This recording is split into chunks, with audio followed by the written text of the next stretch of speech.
अब टीचर्स कितने इनरोल होते हैं, चीज़ें समझ रहे हो, उस हिसाब से डिसीजन लेंगे।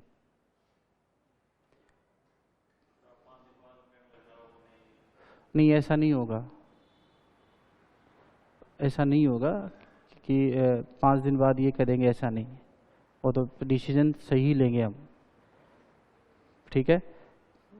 अगर ये होगा कि आप लोग रेगुलर बैच के ज़्यादा हो तो आपका बैच अलग कर देंगे और ग्रीष्मकालीन का बैच अलग कर देंगे, ठीक है। ऐसा नहीं है कि भाई यूँ ही भाग लिए आप आ गए, एक कमिटमेंट आ गया और वो उसमें, ऐसा कुछ नहीं होगा। मैं तो एक जो सब्जेक्ट का जो बैच है ना, उसके अकॉर्डिंग व्यवस्था के बारे में बता रहा हूँ। बाकी निर्णय कोचिंग के मालिक हैं, वो लेंगे, वो चीज़ें प्रॉपर वे में करवाएंगे। और जब ऐड डाला है, सारी चीज़ें की हैं, तो काम तो करेंगे ही नहीं। बात यह है कि आज की सिचुएशन जो देखते हुए उसकी बात बता रहा हूँ मैं आपको।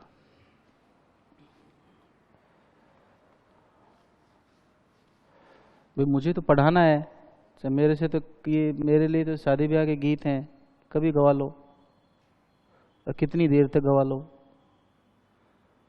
लेकिन एक सिस्टम भी तो सही सेट होना चाहिए ना।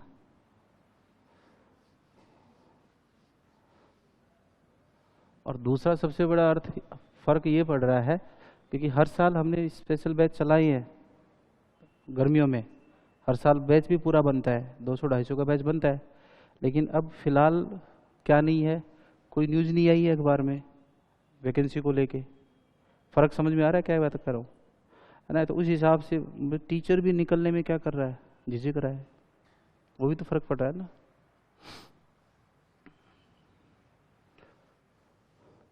आप हेडिंग डालो अधिगम के प्रकार।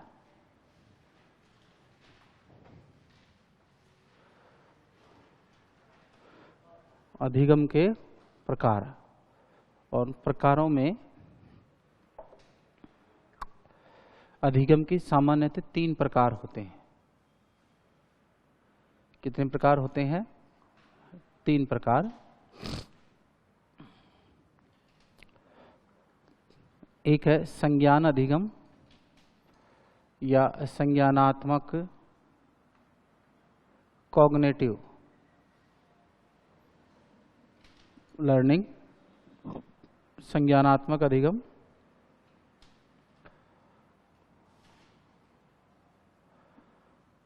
दूसरा अधिगम है क्रिया अधिगम, ये क्रियात्मक अधिगम।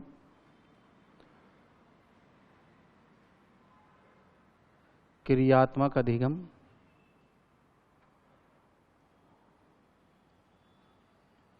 और तीसरा अधिगम है आपका कौन सा? भाव अधिगम, भावात्मक अधिगम।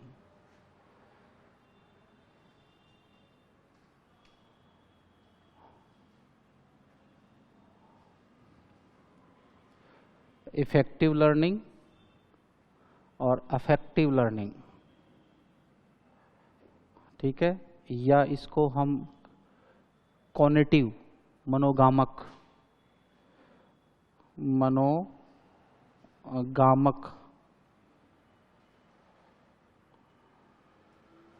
कॉग्निटिव लर्निंग, 3 प्रकार हो गए। संज्ञान अधिगम की अगर बात करें तो ये 3 प्रकार का, एक मिनट में बना दूं, उसके बाद आराम से तसल्ली से देखना। पहला है मूर्त अधिगम, मूर्त संज्ञानात्मक अधिगम, ठीक है। कॉन्क्रीट कॉग्निटिव लर्निंग, मूर्त संज्ञान अधिगम। एक है अमूर्त संज्ञान अधिगम, अमूर्त या फॉर्मल, औपचारिक संज्ञान अधिगम, एब्स्ट्रक्टिव, ठीक है। उसके बाद में जो तीसरा अधिगम है वो है एसोसिएटिव लर्निंग, साहचर्यात्मक अधिगम, साहचर्य अंतरण संज्ञान अधिगम, संज्ञान अधिगम। ठीक है, तो ऐसे हम बांटते हैं अधिगम के प्रकारों को। तो पहले अधिगम के कितने प्रकार हैं? 3 प्रकार। पहला क्या है? संज्ञान। दूसरा क्या है? क्रियात्मक। तीसरा क्या है? भाव। क्लियर? फिर उनके 2 अलग अलग प्रकार नहीं होते हैं। इसका क्या है? प्रकार। मूर्त संज्ञान, अमूर्त संज्ञान और साहचर्य अंतरण। यहाँ तक क्लियर है? ठीक है, अब हम बात करते हैं संज्ञान की। सबसे पहले तो आपको क्या करना है? संज्ञान। किसी भी वस्तु के बारे में, किसके बारे में? किसी भी वस्तु या ऑब्जेक्ट के बारे में आप क्या करते हैं? किसी भी वस्तु या ऑब्जेक्ट के बारे में इंद्रिय जनित अनुभव, क्या करते हैं? इंद्रिय जनित अनुभव। और ये इंद्रिय जनित अनुभव का मतलब है क्या? प्रत्यक्षीकरण। क्या है? प्रत्यक्षीकरण। जैसे मेरे सामने ये वाटर बोतल रखी हुई है, क्लियर है, और मुझे नहीं पता ये चीज क्या है। अब मुझे इसके बारे में क्या करनी है? जानकारी प्राप्त करनी है। मुझे इसका ज्ञान प्राप्त करना है कि ये क्या है। मुझे जानना है कि ये क्या है। चीजें समझ में आ गई बात? इसका मतलब ये जब तक मैं देखूं नहीं, जब तक मैं इसको सूंघूं नहीं, जब तक मैं इसको स्पर्श न करूं, या जब तक इसका मैं टेस्ट न करूं, या किसी वस्तु को सुनकर, चीजें समझिए, 5 प्रकार से हम किसी भी वस्तु का इमिटेशन या प्रत्यक्षीकरण कर सकते हैं कि नहीं कर सकते हैं? यस और नो? अब मैंने इस वस्तु का क्या किया? प्रत्यक्षीकरण किया। और वो प्रत्यक्षीकरण कैसे हुआ है? बोलो। देखने से, यस और नो? सुनने से, सूंघने से, स्पर्श से, और बोलो स्वाद से। हो गया? अब जब मैंने सबसे पहले केवल इसको देखा, जब मैं इसको देखूंगा, ऐसे समझो, इसको देखने की प्रक्रिया किसने की? और यहां कौन सी नर्व है? Optic nerve. ओके, और ऑप्टिक नर्व से मैसेज कहां गया? ब्रेन के पास गया। ब्रेन ने क्या कहा? कि कोशिश करो, यानी कि जानो ये क्या है। जिज्ञासा आ गई कि नहीं आ गई? आई ना? और जिज्ञासा ने क्या उत्पन्न की? संवेदना। दिमाग में क्या आ गई?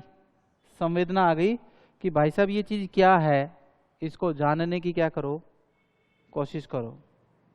ठीक है, एक इम्पल्स बन गया कि नहीं बन गया? संवेदना बन गई। और वो संवेदना अब इसके बारे में जानकारी इकट्ठा करवाएगी कि नहीं करवाएगी? है ना? तो प्रत्यक्षीकरण से सूचना कहाँ पहुंची? बोलो, मस्तिष्क के पास पहुंची कि नहीं पहुंची? मस्तिष्क में क्या विकसित हुई? संवेदना। अब इसको ऐसे समझो कि ये चीज यहाँ रखी है और मैं इसको यहाँ देख रहा हूँ। मेरे देखने से संवेदना दिमाग में विकसित तो हो गई, लेकिन ये तो दूर है, केवल देखने मात्र से थोड़ी पता लग जाएगा। तो मैं यूं हूं, मेरे ब्रेन ने मेरी मांसपेशियों को, मसल्स को एक मैसेज दिया कि जानो ये क्या है। तो ब्रेन ने किसको आदेश दिया? मांसपेशियों गई कि नहीं गई? तो मांसपेशी ने गति की कि नहीं की? है ना? और ये गति संवेदना के कारण हुई कि नहीं हुई? इसलिए जब जीन पियाजे पढ़ोगे तो पहली अवस्था कौन सी आती है? संवेदी गामा।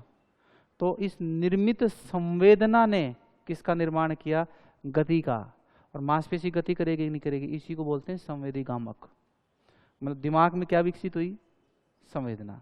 दिमाग ने किसको आदेश दिया?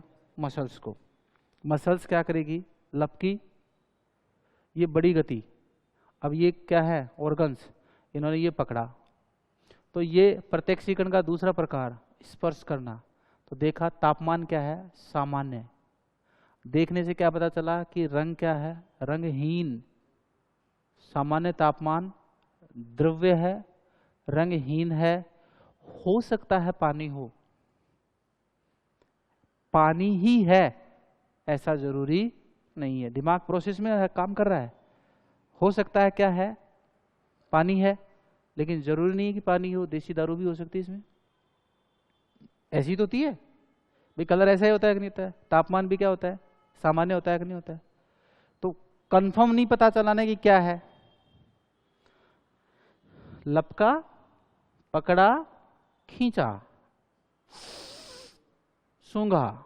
अब इसके स्थान पर अगर ये चीज हो और इसको सूंघोगे, है ना, अब इसको एक बार सूंघ के दिखा, कैसी स्मेल आ रही है, किसकी, अल्कोहल टाइप की। मतलब टाइप्स ऑफ अल्कोहल का, तो आपने कौन सा सूंघा है? अच्छा अच्छा, इसका मतलब मैं इसको सूंघूं और इसको सूंघूं, मेरे दिमाग में अल्कोहल की गंध एक मेमोरी में है कि नहीं है। बायोलॉजी का स्टूडेंट रहा हूं मैं, और बायोलॉजी का स्टूडेंट रहा हूं तो मुझे एसीटोन, एथिल अल्कोहल, ईथर, पानी, इनकी सब का गंध पता होगी कि नहीं होगी। सिरके की गंध कैसी होती है, सड़े हुए अंडे जैसी, है ना।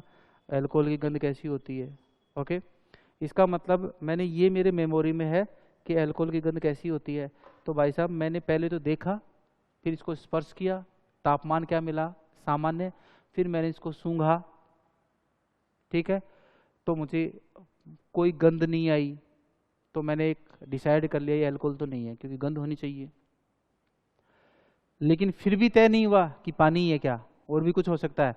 तो मैंने इसको क्या किया, खोला और क्या किया, पिया, तब पता चला कि ये क्या है, पानी। ब्रेन ने इस ऑब्जेक्ट के बारे में सूचना इकट्ठा की कि नहीं की, हाँ या ना, और पता लग गया ना कि ये क्या है, पता लगा कि ये क्या है। यही क्या होता है, संज्ञान। उस वस्तु का ज्ञान हो गया कि नहीं हो गया, कि वस्तु क्या है।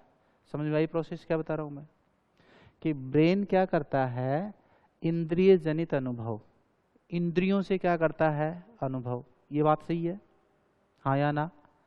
अगर ये चीज मैं यूं रखूं और मुझे कहे ये क्या है, तो मैं कैसे बताऊंगा ये क्या है, नहीं बता सकता ना। लेकिन मैंने देखा, देखते ही मेरे दिमाग में क्या जाएगी, एक खुजली सी चलेगी कि ये क्या है, कोशिश कर जानने की, होगा कि नहीं होगा। और ब्रेन के पास क्या गया, इम्पल्स, संवेदना गई कि नहीं गई। इसीलिए संवेदना को ज्ञान निर्माण की क्या मानते हैं, पहली सीढ़ी मानते हैं। जब तक संवेदना विकसित नहीं होगी तो ब्रेन के पास सूचनाएं नहीं जाएंगी, नए सूचनाओं के आधार पर ब्रेन काम करेगा। इसलिए संवेदना को ज्ञान की क्या कहते हैं, पहली सीढ़ी, संज्ञान की प्रथम सीढ़ी क्या कहलाएगी, संवेदना। अब क्लियर है बात। इसका मतलब किसी भी वस्तु के बारे में आप अगर सूचनाएं इकट्ठा कर रहे हैं किसी भी माध्यम से, सुनने के माध्यम से, देखने के माध्यम से, सूंघने के माध्यम से, स्वाद के माध्यम से, स्पर्श के माध्यम से, तो उससे ब्रेन क्या करेगा, सूचनाओं का एकत्रण करेगा कि नहीं करेगा। सूचनाओं को इकट्ठा करा कि नहीं किया। और जब सूचनाओं का इकट्ठा करना ही क्या है, आपके ब्रेन में उस वस्तु की क्या बनेगी, स्कीमा, संरचना बनेगी कि नहीं बने। और अब आपको ज्ञान हो गया कि इस बोतल में क्या है। इसको क्या कहते हैं, संज्ञान।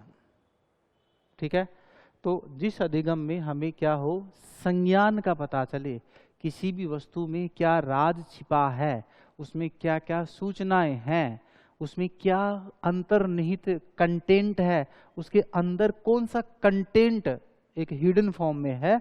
जैसे हम किताब को पढ़ते हैं, किताब बंद है, इसका मतलब हमें कुछ पता नहीं, और जब हम किताब को पढ़ने लगते हैं तो किताब में क्या लिखा हुआ है इसका ज्ञान होता है कि नहीं होता है। तो हमें बुक का संज्ञान हो रहा है कि नहीं हो रहा है। अब समझ में आ रही बात। इसका मीनिंग ये हुआ कि किसी भी वस्तु के बारे में अगर दिमाग उसको जानने के लिए जो भी एक प्रक्रिया अपनाता है, उसको हम क्या कहते हैं, संज्ञान कहते हैं। यहाँ तक क्लियर है। और संज्ञान अधिगम कितने प्रकार का होता है? 3 प्रकार का। पहला क्या है? मूर्त। कोई वस्तु मूर्त है मेरे सामने, उसके बारे में मैं ज्ञान निर्माण कर रहा हूँ, तो वो तो क्या है? मूर्त संज्ञान। और कोई वस्तु मेरे सामने है नहीं, फिर भी मैं उसके बारे में ज्ञान निर्माण कर रहा हूँ, तो वो क्या है? पहले शायद ऊपर वाले बैच में मैंने बताया होगा, मूर्त अमूर्त के बारे में आपको बताया होगा ना, कि मूर्त और अमूर्त क्या होता है ना। अब हुआ ये कि मूर्त संज्ञान का मतलब क्या होगा? कोई वस्तु आपके सामने है, वस्तु आपके क्या है? सामने है। जैसे एक बालक चिड़ियाघर गया। कहाँ गया? बोल लिया करो यार, बोलने से अच्छे लगोगे आप, है ना। हाँ, चिड़ियाघर गया, और चिड़ियाघर में बालक ने क्या देखा? हाथी देखा। क्या देखा? हाथी। बच्चे ने पूछा अपने पापा से कि ये क्या है? तो बच्चे के पापा ने जवाब दिया कि बेटा ये क्या है? हाथी। हाथी यहां पर एक कॉन्सेप्ट है। हाथी यहां पर एक क्या है? कॉन्सेप्ट है। मीनिंग समझ रहे इस बात को? एक संप्रत्यय बनेगा अब। तो बच्चे ने दूसरा सवाल पूछ लिया कि पापा ये क्या है? ये क्या होता है? हाथी तो है, लेकिन होता क्या है? तो उसके पापा ने कहा कि ये कहाँ रहता है? जंगल में रहता है। इसके 2 बड़े क्या है? दांत हैं। तो बच्चा उनको देख रहा है कि नहीं देख रहा है कि ये दांत है? ये दो बड़े क्या है? दांत है। एक लंबी क्या है? सूंड है। एक लंबी क्या है? सूंड है। यहां तक समझ में आ गई बात? 2 बड़े कान, 2 बड़े कान। अब इन चीजों को देख रहा है कि नहीं देख रहा है बालक? देख रहा है। इसका मतलब जो चीज मूर्त है, प्रत्यक्ष है, वही मूर्त है। और जो चीज सामने उसको देख रहा है, इसका मतलब अब जो ज्ञान होगा वो उस मूर्त रूप से देखकर ही ज्ञान का स्थायित्व होगा कि नहीं होगा। तो ऐसे अधिगम को क्या कहेंगे? मूर्त संज्ञान अधिगम कहेंगे। जब किसी विषय वस्तु का मूर्त प्रत्यक्षीकरण के माध्यम से उनके बारे में संप्रत्यय का निर्माण किया जाता है, तो ऐसा अधिगम क्या कहलाएगा? मूर्त। तो बच्चे ने ये सारी, और इसके साथ साथ क्या कहा कि भाई ये एक स्तनधारी होता है। हाथी क्या है? मेमेलिया में आता है, स्तनधारी है। इसका मैमूथ जेनरा का है क्या? बायोलॉजी से कौन है यहाँ पर? आप हो क्या? दोनों? हाथी किस जेनरा से आता है? हाथी का जेनेरा क्या है? जेनेरा नहीं जानते? फाइलम, जेनेरा, हाँ। जीनस क्या है? जूलॉजी से हो मैडम आप? एलिफेंट। एलिफेंट के पूर्वज कौन थे? ममूथ, मैमथ्स।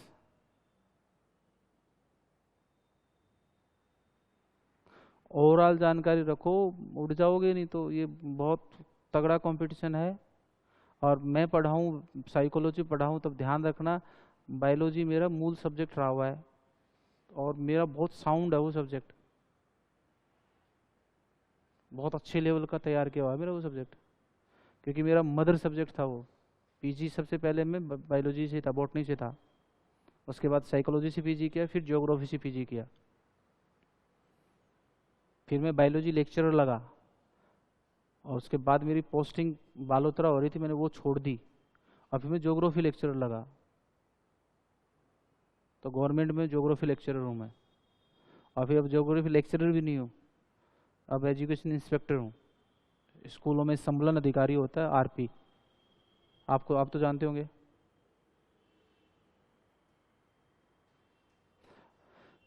आज के दिन आप ओवरऑल कॉम्पैक्ट स्टडी करोगे ना, तब जाके सिलेक्शन होगा। केवल आप अपने सब्जेक्ट के बल पर कुछ नहीं कर पाओगे, भाई ध्यान रखना। आपकी लगभग हर सब्जेक्ट पे बहुत अच्छी पकड़ होगी ना, तब क्लियर होगे। और अब देखना, थोड़ा सा भी हल्की सी सुगबुगाहट होने दो, और अभी रिजल्ट आ रहे हैं। पता है, बहुत अच्छे सब्जेक्ट में जो समझते थे ना, हम बहुत बड़े माहिर हैं सब्जेक्ट में, लटा लट यो आए हैं। क्यों? 30 क्वेश्चन ही सही नहीं हुए उनके, 40% उनका पेपर ही क्लियर नहीं हुआ। मैंने अच्छे अच्छों को फूट फूट कर रोते हुए देखा है, अच्छे अच्छे स्टूडेंट्स को, क्योंकि 10-11 साल से पढ़ा रहा हूँ। और बहुत सारे फर्स्ट ग्रेड के स्टूडेंट लेक्चर लगे, वो भी जो वर्तमान में काम कर रहे हैं वो भी जानकार हैं। बहुत बुरी हालत है। कल मैंने मिलवाया था मेरे स्टूडेंट को, हिस्ट्री वाले सर, स्टूडेंट ही थे मेरे, अपने जो हिस्ट्री पढ़ाते हैं ना, तो स्टूडेंट ही थे, 2015 में पढ़े थे मेरे से उत्कर्ष में। तो ओवरऑल देख लो, सारा सब्जेक्ट ये होना चाहिए अंगुलियों पर। स्तनधारी है, मेमेलिया में आता है। ये 5 सूचनाएं बच्चे ने क्या कर दी, कहाँ लेके गया बच्चा, दिमाग में ले गया, और 5 को जोड़ दिया, तो सूचनाओं का एक समूह बना कि नहीं बना, बन गया ना। अब अगर बच्चा वापस हाथी को देखेगा तो प्रत्यक्षीकरण किया, और उसकी सूचना कहाँ है, पहले से स्टोर है कि नहीं है, तो बच्चा पहचान लेगा कि नहीं पहचान लेगा, ये तो क्या है, हाथी है। पहचानेगा कि नहीं पहचानेगा। इसका मतलब बच्चे के दिमाग में पहले प्रत्यय बना और वापस उस प्रत्यय को पहचान ली, इसको बोलते हैं प्रत्यय पहचान। क्या बोलते हैं, प्रत्यय पहचान, ठीक है। या इसको प्रत्यय स्मरण भी कह दो, प्रत्यय का क्या किया उसने, स्मरण किया, ठीक। और हाथी के बारे में जब हम जानकारी दे रहे हैं तो इसको बोलते हैं प्रत्यभिज्ञान। क्या बोलेंगे, प्रत्यभिज्ञान। देखो प्रत्यय जोड़ दो, प्रत्यय का मतलब कॉन्सेप्ट और अभिज्ञान का मतलब ज्ञान, तो प्रत्यभिज्ञान। तो मैं बच्चे को हाथी के बारे में बता रहा हूँ कि नहीं बता रहा हूँ, तो बच्चे को हाथी के प्रत्यय की जानकारी दे रहा हूँ कि नहीं दे रहा हूँ। आपने मेरे से पूछा सर ये क्या है, मैंने कहा ये हाथी होता है और इसकी ये सूचनाएं होती हैं, यस और नो। अब आपने एक एक सूचनाओं को कहाँ जोड़ लिया, ब्रेन में जोड़ा कि नहीं जोड़ा। ब्रेन में जोड़ने, इसका मतलब आपको उस प्रत्यय की जानकारी मिली कि नहीं मिली। तो प्रत्यय की जानकारी प्राप्त करना, तो ये क्या है, प्रत्यभिज्ञान। क्लियर। 3 दिन बाद आप घूम रहे हो और एक हाथी आ गया और तुमने क्या कहा, अरे सर ये तो क्या है, हाथी है। इसको क्या कहेंगे, प्रत्यस्मरण। उस प्रत्यय के बारे में वापस आपको याद आई कि नहीं आई, तो इसको क्या बोल देंगे, प्रत्यय को थोड़ा समय लगेगा ना इस सब्जेक्ट को तैयार होने में। आप बाकी सब्जेक्ट की तरह इसको ऐसे ही नहीं ले सकते और ऐसे ही इसको सीख नहीं सकते। क्या हो गया, प्रत्यय स्मरण। मैं जब आप लोगों को बता रहा हूं तो कौन सा काम कर रहा हूं ये बताओ, प्रत्यभिज्ञान। यहां तक क्लियर है। दूसरे दिन हाथी दिख गया आपको और तुमने तपाक से क्या बोला, ये तो क्या है, हाथी है। तो ये क्या हुआ, प्रत्यय स्मरण। कॉन्सेप्ट रिमेम्बरिंग हुआ कि नहीं हुआ, कॉन्सेप्ट को रिमेम्बर किया कि नहीं किया, जो पहले से आपके दिमाग में है उसको वापस लाए कि नहीं लाए, तो इसको रिकॉलिंग कहते हैं। क्या बोलते हैं, रिकॉल, कॉन्सेप्ट रिकॉलिंग, प्रत्यय स्मरण। यहाँ तक समझ में आ गई बात। अब मान लो मैंने कहा कि ये हाथी होता है और तुम्हारे दिमाग में तुमने बैठा लिया, दूसरे दिन तुम्हारे हाथी दिखा और तुम उसको पहचान नहीं पाए, तुमने फिर कह दिया ये क्या है। मैंने कहा कल तो बताया था हाथी है, हाथी क्या होता है। अरे देख बेवकूफ, अपन गए थे वहां पर, कहाँ, बच्चे फादर की बात चल रही है, अपन चिड़ियाघर गए थे, बोलो हाँ गए थे। तूने आइसक्रीम खाई थी, बोलो खाई थी। वहाँ कोल्ड ड्रिंक भी पी थी। देखो वहां पर एक बड़ा सा जानवर देखा था, बोलो देखा होगा। अरे नहीं नहीं देख बेटा, उसके एक लंबी सी क्या थी, सूंड थी। ओ yes papa, yes yes papa, उसके बड़े बड़े कान भी थे, 2 बड़े दांत थे। तो पहले नहीं पहचान पाया ना बच्चा, तो पापा ने वापस जानकारी दी कि नहीं दी। तो वापस जब बच्चे को जानकारी दी जा रही है तो पुनः प्रत्यभिज्ञान, वापस जानकारी दी कि नहीं दी, सारी चीजें याद दिलाई कि नहीं दिलाई, सारी चीजें बता दी, तो पुनः प्रत्यभिज्ञान। और अब दूसरे दिन फिर से बच्चे को क्या दिखाई दिया, हाथी, और बच्चे ने तुरंत क्या कह दिया, अरे पापा ये तो अब याद है मुझे, ये क्या है, हाथी है। तो इसको क्या कहेंगे, पुनः प्रत्यय स्मरण, पुनः प्रत्यय स्मरण, पुनः प्रत्यय स्मरण। देखो कहाँ से चले थे कहाँ पहुंच गए, है ना। सबसे पहले तो क्या चीज है, संज्ञान। संज्ञान का मतलब क्या है, तुम किसी भी चीज को देखो और उस चीज के बारे में जानकारी प्राप्त करने के लिए, उसका ज्ञान प्राप्त करने के लिए तुम्हारा दिमाग कैसे काम करेगा, उसका एक निश्चित क्रम है। निश्चित क्रम क्या है? वस्तु को क्या करोगे आप? इंद्रियों से देखोगे कि नहीं देखोगे, है ना? अपना स्टॉल चादर वगैरह लेके आया करो ना, रिजाई ले आया करो फालतू, पैसे तो दे रखे हैं पूरे। तो एसी तो चलेगी, ठंड लगेगी, है ना? क्या करवा लोगे? हाई टेम्परेचर करवा लोगे। सर्दियों में, सर्दियों में ऐसे चलाओगे नहीं, ठंड तो लगेगी ना, तो कपड़े तो वैसे भी ओढ़ने पड़ेंगे। अच्छा, उस समय जैकेट पहन के आओगे, अब रिजाई ले आओ। इतनी ठंड भी नहीं है जितना आप महसूस कर रहे हो। तो इंद्रियों से क्या करोगे? प्रत्यक्षीकरण। प्रत्यक्षीकरण कैसे होता है? देखने से, सुनने से, सूंघने से, स्पर्श करने से, और इस माध्यम से आप वस्तु की जानकारी इकट्ठा करते हो कि नहीं करते हो? और ऐसा करोगे तो क्या विकसित होगी? संवेदना विकसित होते मस्तिष्क किसको आदेश देगा? मांसपेशियों को, और मांसपेशियां सूचना क्या करेंगी? इकट्ठा करेंगे। तो प्राप्त सूचनाओं का समूह क्या कहलाता है? संज्ञान। भाई स्कीमा, स्कीमा का अर्थ ही क्या है? संज्ञान। और अगर कोई चीज आपके सामने है और अब आप उसके बारे में क्या बना रहे हो? कॉन्सेप्ट बना रहे हो, तो वो क्या है? मूर्त संज्ञान। और कोई चीज आपके सामने नहीं है तब आप क्या बना रहे हो? अमूर्त संज्ञान। हो गया कि नहीं हो गया? अब कहोगे सर इसको कैसे समझे? तो बच्चे को मैंने कहा हाथी जानते हो, तो बच्चे ने कहा यस हाथी जानता हूं। क्या कहा? हाथी जानता हूं। क्यों? क्योंकि बच्चे ने हाथी को क्या किया है? देखा है। क्लियर?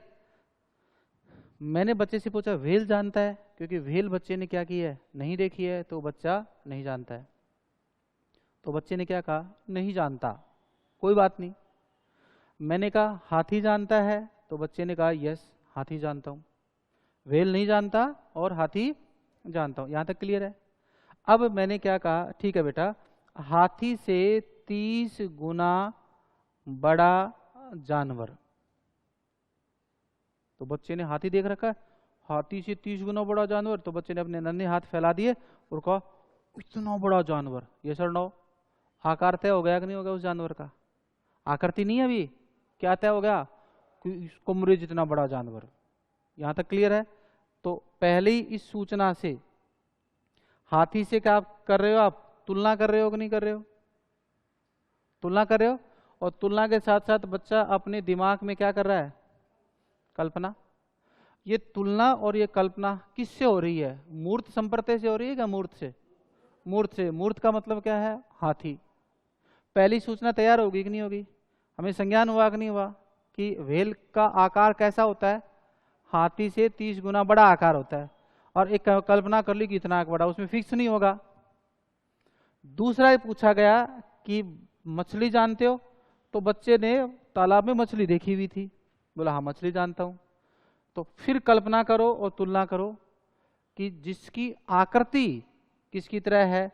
मछली की तरह है, आकार 30 गुना बड़ा, और जो मछली की तरह तैरती है, इसका मतलब मछली की तरह सेफ होगी कि नहीं होगी? तो दूसरे पे क्या आ गई? आकृति आ गई कि नहीं आ गई? आकृति और आकार तय हो गया कि नहीं हो गया? और तीसरा ये कह दिया कि व्हेल मछली न होकर क्या होती है? स्तनधारी होती है, मेमेलिया में होती है। 3 सूचनाएं मिल गई। अब बच्चे के दिमाग में व्हेल को बिना देखे भी व्हेल का चित्र है कि नहीं है? व्हेल को देखा क्या उसने? लेकिन तुलना की कि नहीं की? हाथी और मछली से की कि नहीं की? हाथी से तो क्या तय हो गया? आकार। और मछली से क्या तय हो गई? आकृति। चीजें समझ में आ रही है? मछली से आकार, आकृति, और हाथी से आकार। और अब हमारे दिमाग में एक पिक्चर बन गई कि नहीं बन गई? ये चीज हमने देखकर बनाई या कल्पना और तुलना से? क्या चीज देखी थी हमने? नहीं। तो चीजें अमूर्त हो गई कि नहीं होगी? तो मूर्त विषय वस्तु से, किससे? मूर्त विषय वस्तु से, ठीक है, कल्पना और तुलना के माध्यम से। क्या? कल्पना और तुलना के माध्यम से। मीनिंग समझ में आ रहा है? कल्पना और तुलना के माध्यम से क्या? एक अमूर्त विषय वस्तु के बारे में प्रत्यय निर्माण करना क्या कहलाता है? अमूर्त संज्ञान अधिगम। ऊपर आप ऑफिस से कंफर्म करेंगे। क्लियर है? ठीक है। जब किसी मूर्त विषय वस्तु से क्या करते हो? तुलना करते हो और क्या करते हो? कल्पना करते हो। क्लियर? और उसके बाद जो सूचनाएं मिली, उन सूचनाओं के आधार पर आप एक मानसिक चित्रण करते हो कि नहीं करते हो? उस मेंटल मैपिंग को क्या कहते हैं? अमूर्त संज्ञान अधिगम। मेरे कहने का मतलब है कोई चीज आपने देखी ही नहीं हो और उसकी तुलना आप किससे कर रहे हो? देखी हुई वस्तु के आधार पर कर रहे हो, और आप दिमाग में क्या बना लो? प्रतिमा बना लो, तो वो क्या कहलाएगा? अमूर्त संज्ञान अधिगम कहलाएगा। इसको उतार लो, बाकी कल चर्चा करेंगे इस पर विस्तार से, टाइम लगेगा इसमें।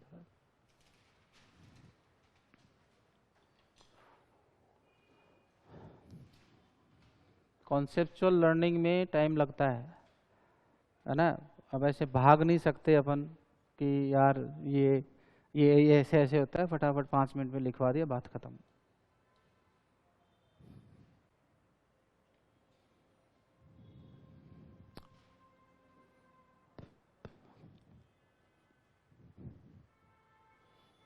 वो एडी शर्मा जी आ गए क्या?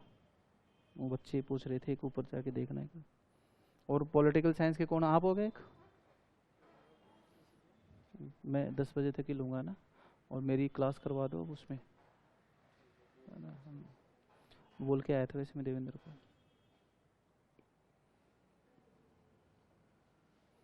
सिर्फ प्रकार लिख लो, मूर्त अमूर्त साहचर्य, ऐसे। फिर कल एक एक पे लेके चर्चा करेंगे।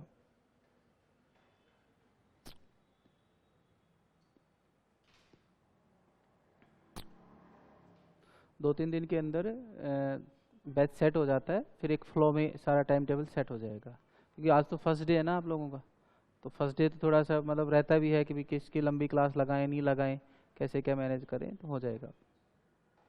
और सबसे बड़ी बात हो रही है कि कोई एक हल्की सी भी इंफॉर्मेशन आ जाए तो एक सम्मानित संख्या हो जाती है, तो फिर कोई दिक्कत नहीं होती है, फिर एक फ्लो चार्ट में बढ़ जाता है। वरना फिर 10 दिन बाद में फिर सोचेंगे कि यार अब नए बच्चे आ गए, उनको फिर वापस करवाओ।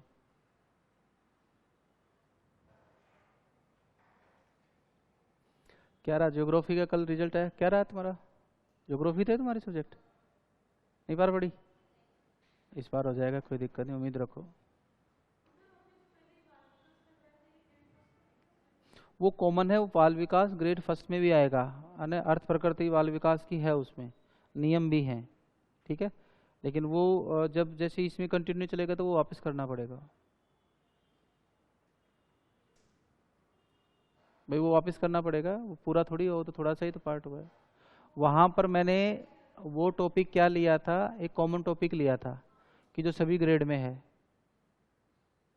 और हम वहाँ तक उसमें पहुँचे नहीं थे कि जो स्पेसिफाइड करना पड़े, क्योंकि जो आपके ग्रेड फर्स्ट के जो टॉपिक होना चाहिए, तो वहाँ तक पहुँचे नहीं थे, जनरल टॉपिकों पर ही थे अपन, अवस्थाओं पर। वो चीज़ें सीखनी भी पड़ती हैं, वो चीज़ सिलेबस में हो या न हो, वो चीज़ें तो आपको सीखनी ही पड़ेंगी।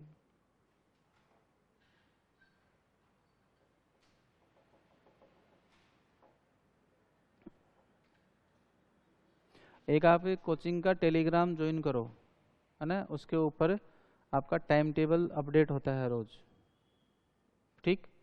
और अभी एक बार आप ऑफिस से पूछ के जाना कि कल का टाइम क्या है। क्लियर? मेरी क्लास अभी यहीं तक है? मुझे ध्यान नहीं है किसकी होगी किसकी नहीं होगी, ठीक है। हाँ आप जाओ, क्योंकि एक जो सेकंड पेपर सब्जेक्ट का पेपर है, उसका सारों की सहमति से टाइम सेट करेंगे, क्योंकि फर्स्ट पेपर में तो सारे कॉमन आएंगे, जीके वाले पेपर में तो क्या आएंगे? कॉमन। साइकोलॉजी भी क्या होगी? कॉमन होगी। अब चीज़ें समझ में आ गई, ठीक है ना। तो सुबह 7 से मान लीजिए 11 तक आपका क्या हो जाएगा? जीके वाला पेपर हो जाएगा, तो 11 से 4 या 11 से 3 क्या हो जाएगा? सब्जेक्ट का हो जाएगा। चीज़ें समझ रहे हो? तो एक ऐसी कुछ व्यवस्था करने की कोशिश करेंगे, एक सुटेबल तरीका लगे दे वो। और इसलिए 11 बजे तक थी क्लास, लेकिन मैं क्यों नहीं ले रहा, क्योंकि आज ले गया तो ये 4 घंटे का कल मैं रिकॉल नहीं कर पाऊंगा। दो, फिर 5 स्टूडेंट कल आएंगे, फिर 5 स्टूडेंट परसों आगे मान लो, तो हर दिन तो रिपीट नहीं कर सकते ना, इसलिए क्लास घंटे भर कम कर दी। और जिस उद्देश्य के साथ किया था वो थोड़ा सा देखो अभी इस पे आ रहा है, ऑनलाइन भी आ रहे हैं, 10-12 स्टूडेंट थे, कह रहे हैं हम सर कल आ रहे हैं, टीचर्स